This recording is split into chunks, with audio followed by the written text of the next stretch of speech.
Então, a nossa conversa de hoje vai ser sobre o ensejo ao bem.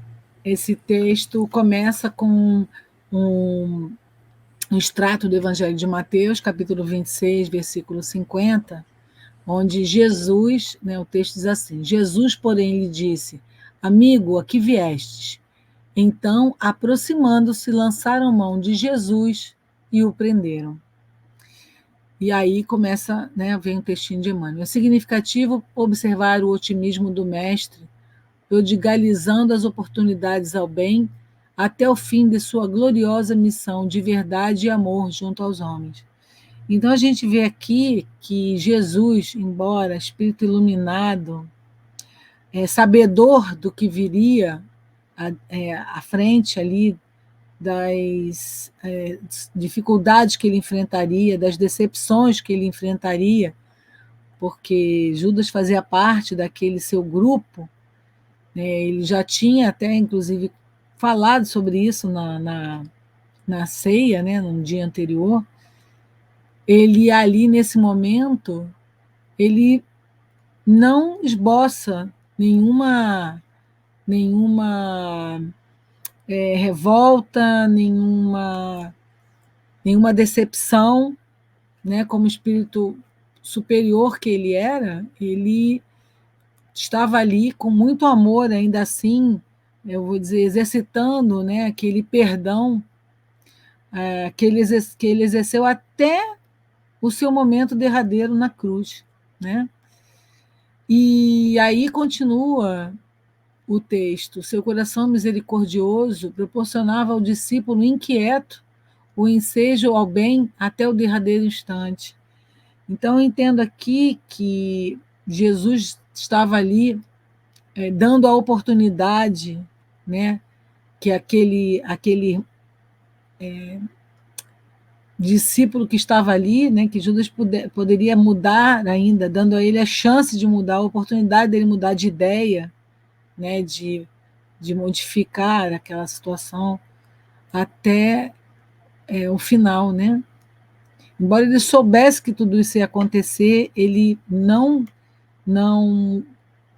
esboçou nenhum movimento de fugir, nenhum movimento de revolta, e isso traz para a gente a grandeza de um espírito como Jesus, né, que acima de tudo entendia, né, a nossa pequenez, a nossa falta de entendimento sobre as coisas da vida, né, sobre de como ele deveria esperar o bem, né, que deveria ser feito bem, na verdade. Acho que é isso que eu estou querendo dizer. Embora Jesus ali notasse, né, que Judas estava em companhia dos guardas que lhe efetuariam a prisão, ele continuou chamando Judas de amigo, né? Ele fala ali, não lhe retira a confiança do minuto primeiro, não o maldiz, não se entrega a queixas inúteis, não o recomenda à posteridade com acusações ou conceitos menos dignos. Sempre ali Jesus mostrando que, na verdade, a nossa evolução ela ocorre no plano espiritual, né, e não na matéria. E ele faz isso de uma maneira assim muito tranquila, que ele era um espírito de muito amor. Gente, hoje é para a gente, vocês tendo oportunidade, querendo conversar, para a gente debater, pode ser feito esse debate também durante a nossa conversa sobre o texto. Alguém tem alguma coisa a comentar, a falar sobre esses 2 parágrafos, 3 parágrafos que eu li, que eu comentei? Vocês querem fazer alguma colocação? Beth. Sim. Eu vejo sim, eu li esse capítulo algumas vezes. E eu assisti o Arthur Valadares e outros comentando a respeito. Todos eles levam a discussão ou a esclarecimento mostrando o quanto Jesus é superior, né? O amor incondicional dele, tudo isso, né? Que é óbvio, né? Só ele, né, capaz, sabendo do que iria acontecer, se comportar. Mas aí eu fiquei pensando numa outra vertente, né?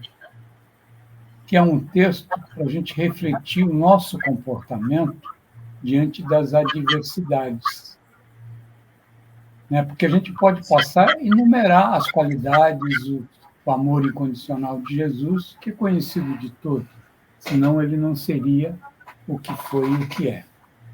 Mas eu vejo mais no sentido, eu comecei a olhar no sentido de refletir nas nossas atitudes. Como a gente se comporta Se diante de uma comporta. contrariedade, né? De uma palavra mais ríspida, e que a gente deva olhar o espelho nesse texto de Jesus, tudo. Não é só o amigo, né, que pode nos trair. Às vezes ele não está pensando em traição, ele está pensando em nos ajudar de uma forma equivocada e a gente acaba se dando mal, como era o caso de Jesus. Então, é essa a visão que eu tenho assim mais, que eu resolvi olhar mais com cuidado, que é o comportamento da gente diante desses desafios que nos são oferecidos, nesse desafio na convivência diária. Hoje, né, hoje, né, o momento, a internet mostra muito bem isso. Você faz um comentário e chove um monte de pancadaria em cima de você. Sim. Você não para, não absorve, não tenta ver pelo lado que você está vendo.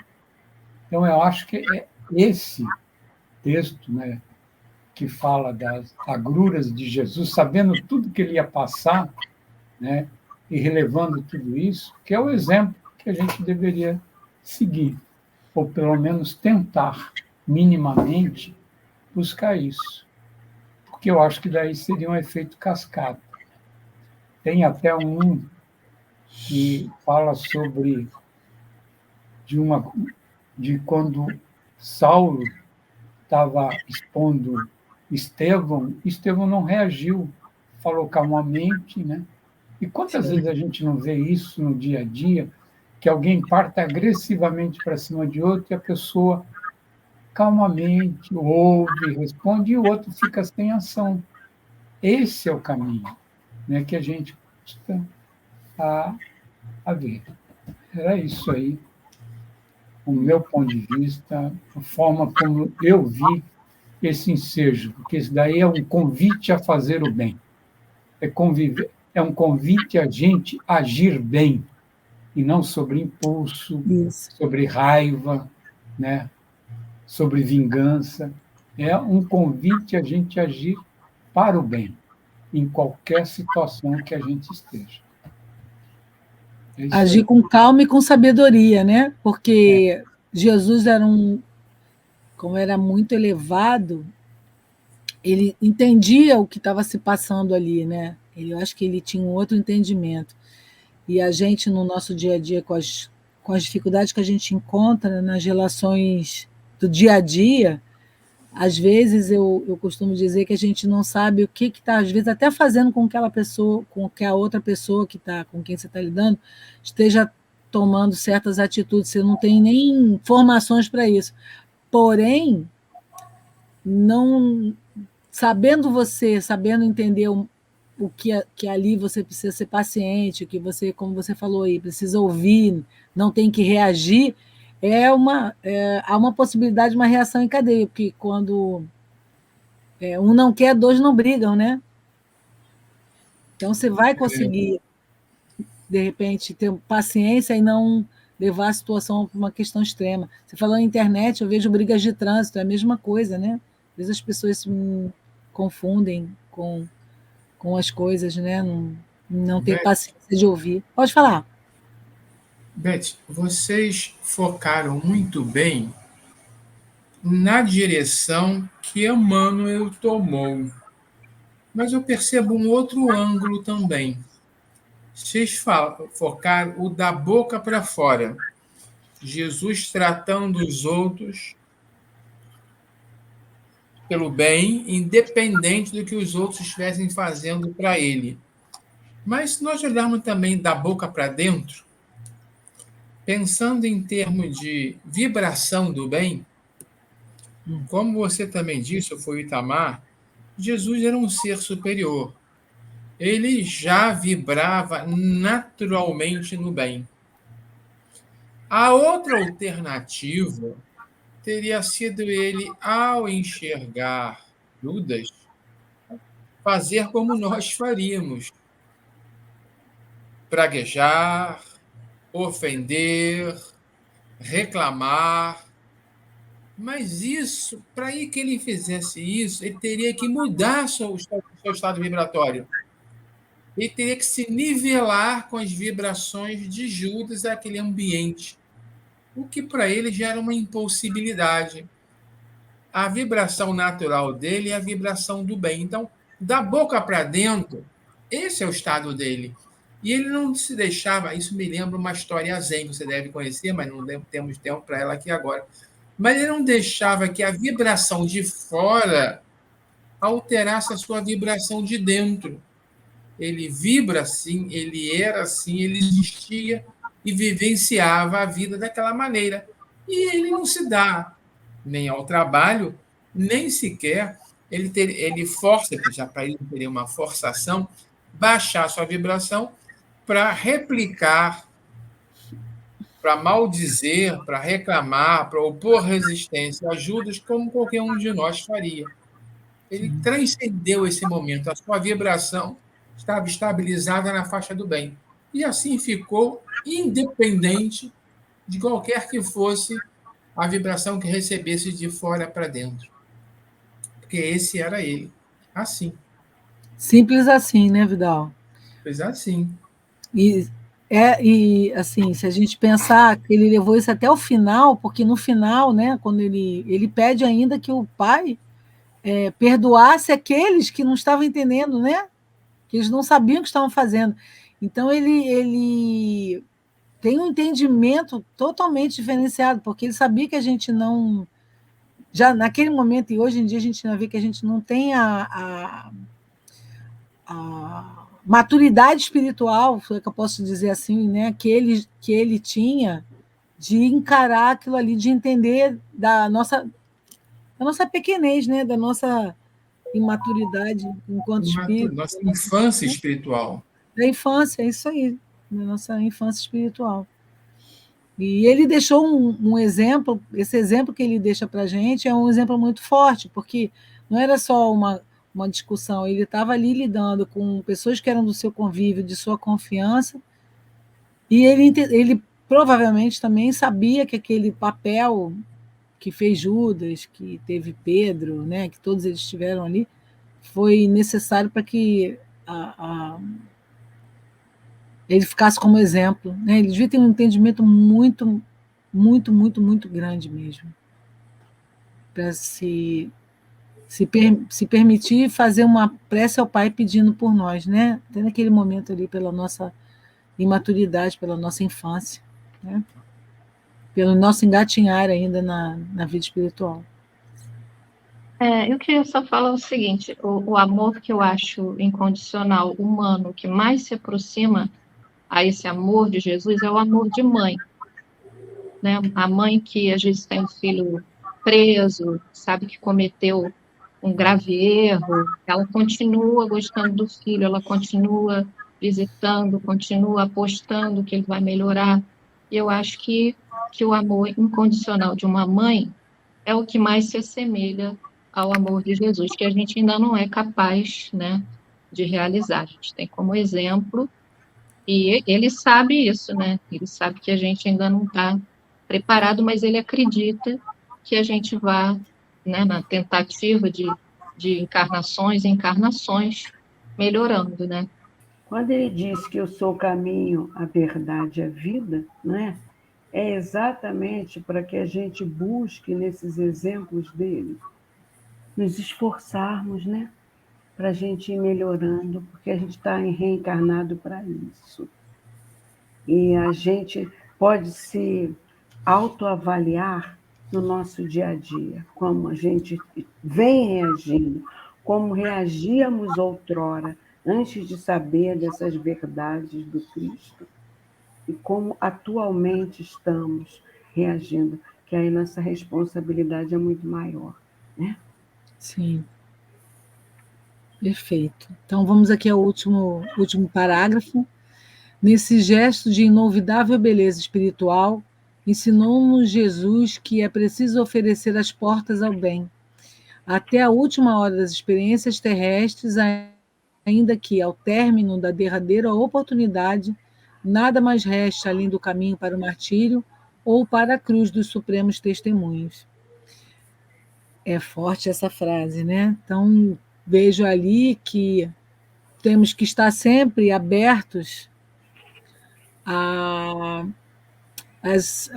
a ver, né? A nos policiarmos, como você falou, Norminha, temos Jesus como nosso exemplo, né? De amor incondicional, aí bem exemplificado pela Cláudia como amor maternal, porque realmente é um amor que é incondicional, e que essa nossa determinação em seguir esse exemplo deve ser nos momentos difíceis em que passamos e até o fim da nossa existência nesse momento aqui, né, nessa encarnação. Porque assim a gente vai trabalhando a nossa maturidade espiritual, vamos trabalhando o nosso entendimento das coisas do espírito, né, para a gente não. Para a gente poder, veja assim, trabalhar no que a gente pode trabalhar, a nosso favor, a favor daqueles que estão juntos conosco, mas principalmente a gente vai também ter a oportunidade de, como é que a gente fala? Evitar, né, de a gente criar novos débitos, a gente agindo, né, vamos diminuir talvez a nossa carga de débitos kármicos, vamos colocar assim. Sabendo agir, a gente vai gerar menos karmas aí ao longo da nossa existência e menos resgates, talvez, no futuro, trabalhando a favor, né, a nosso favor e ao favor do próximo, usando esse exemplo de Jesus, esse amor tão forte, essa paciência, essa, esse exemplo que ele nos dá, né, de uma abnegação muito forte das paixões terrestres, né, da briga, daquele, que isso não nos é favorável em absolutamente nada, nos afasta, na verdade, do nossa maturidade, do nosso crescimento espiritual, da nossa expansão de consciência. Alguém quer acrescentar mais alguma coisa? Eu ouvi um comentário do Arthur Valadares que eu achei belíssimo. Ele fala de uma psicografia que diz que Jesus, na cruz, ele continuou não pensando nele, que ele pensava no próximo, né? Então, ele pensou em João, destinou João a cuidar da mãe dele, a mãe dele ficar com João, e teve uma narrativa de um anjo que não foi visível aos homens, mas que o anjo veio numa luz e Jesus pediu a ele que fosse até Judas, amparar Judas. Então, assim, é muito distante, né? Essa perfeição do mestre, né? É muito distante do que a gente consegue fazer. Mas é possível, né? A gente sabe que é possível. A gente tem que se esforçar. Até porque ele deveria saber que Judas ia se arrepender e ia. Sabia Né? de tudo. Que ele conhecendo, ele sabia que, eu digo assim, ele já devia, além de saber, né, que aquilo deveria ser o processo que devia estar previsto, ele conhecendo Judas, ele ia ver que Judas ia se arrepender do que aconteceu, Ele ia tentou precisar do auxílio, né? O auxílio espiritual. despertar o Judas, né? Sim. Em duas narrativas ali foi chamada a atenção também, quando ele deu o primeiro pedaço de pão na última ceia para o Judas. Aí foi foi dito que é como se fosse hoje o primeiro pedaço de bolo. E a gente dá para a pessoa que a gente tem. Entendeu? Consideração. Ele sabia do que que o Judas ia falir. Entendeu? Mas ele mesmo assim, ele tentou alertar. E eu acho que foi a prova de amor. Continuou amoroso. Insistiu, né? A prova de amor maior dele, ele sabendo que Judas ia falir, como você mesmo falou, tenha sido nisso. E aí dá a Judas, deu a Judas a questão do arrependimento, mas aquele momento que ele foi lá, que o anjo foi lá ajudar Judas, né, foi socorrê-lo lá no seu desencarne, isso deve ter sido para Judas um alento, né, naquele saber que tinha sido perdoado pelo mestre. São coisas muito duras, né? É uma passagem muito difícil, porque em se tratando do próprio passamento de Jesus, a gente já fica muito emocionado, ainda imaginando tudo que aconteceu naquele entorno ali, né, do amor que ele mostrou nessas questões, naqueles momentos que ele estava na cruz ainda se preocupando com os outros, toca o nosso maravilhoso, né? Muito o nosso coração. Emocionante. Muito obrigada a todos, a colaboração de todos é sempre muito bom, que a gente tem a oportunidade de discutir o texto ali, acho que ficou muito bom.